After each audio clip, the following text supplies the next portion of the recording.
ஆன்மீக நண்பர்கள் அனைவருக்கும் அன்பு கலந்த வணக்கங்கள். இன்றைக்கு நாங்கள் ஆன்மீகம் சம்பந்தமான பதிவில் ஒரே இடத்துல தரிசனம் செய்ய 108 சிவன் கோயில்களை தரிசித்த புண்ணியம் கிடைக்கக்கூடிய பாமநாசம் ராமலிங்கேஸ்வரர் கோயிலை பற்றி பார்க்கலாம். வரலாற்று சிறப்பு மிக்கது. இங்கே ஒரே இடத்துல தரிசனம் செய்ய 108 சிவன் கோயில்களை தரிசித்த புண்ணியம் கிடைக்குமா. பிரதான சந்நிதியில் ராமலிங்க சுவாமி இருக்கிறார். இவருக்கு வலப்புறம் உள்ள மண்டபம் போன்ற அமைப்பில் உள்ள சந்நிதியில் 3 வரிசையில் 106 லிங்கங்கள் இருக்கிறது. தஞ்சாவூர் அருகில் உள்ள பாமநாசம் ராமலிங்க சுவாமி கோயிலுக்கு சென்றால் இந்த தரிசனம் பெறலாம். சிவராத்திரி திருவிழா இங்கு விசேஷமாக நடக்கும். இலங்கையில் பார்த்தீங்கன்னா சீதையை மீட்ட ராமபிரான் ராமேஸ்வரத்தில் தனக்கு ஏற்பட்ட தோஷம் நீங்க சிவ பூஜை செய்து அயோத்தி திரும்பினார். ஆனாலும் பார்த்தீங்கன்னா ராவணனின் சகோதரர்கள் கரண் துசானன் ஆகியோரை கொன்ற தோஷம் தங்களை பின்தொடர்வதை உணர்ந்தாராம். தோஷம் நீங்க 107 சிவலிங்கத்தை பிரதிஷ்டை செய்தாராம். ஆஞ்சநேயரை காசிக்கு அனுப்பி ஒரு லிங்கம் கொண்டு வர செய்தாராம். அதையும் சேர்த்து 108 லிங்கங்களை பூஜித்த ராமபிரான் தோஷம் நீங்க பெற்றாராம்.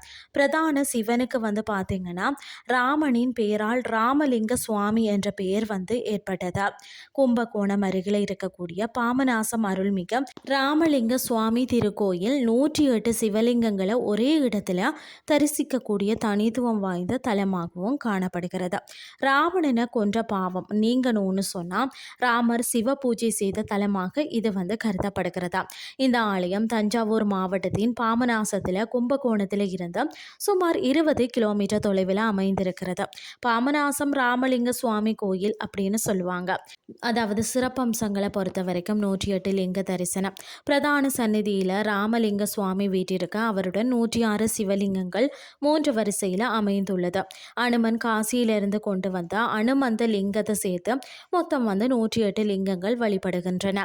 ராமர் செய்த பூஜை, அதாவது ராவணனை கொன்றதால் தான் ஏற்பட்ட பாவம் நீங்கணும்னா ராமர் இங்கு 107 லிங்கங்களை பிரதிஷ்டை செய்து சிவ பூஜை செய்ததாகவும் நம்பப்படுகிறது. சிறப்பு சந்நிதிகள் பார்த்தீங்கன்னா ராமலிங்க சுவாமி மற்றது பார்வதவர்த்தினி அம்மன் சந்நிதிகளுடன் ஆஞ்சநேயர் மற்றது சுக்ரீவர், நந்தி, காமதேனு, காசி விசாலாட்சி, சனீஸ்வரர் மற்றது சூரியன் மற்றது முருகன் சந்நிதிகளும் இருக்கிறது.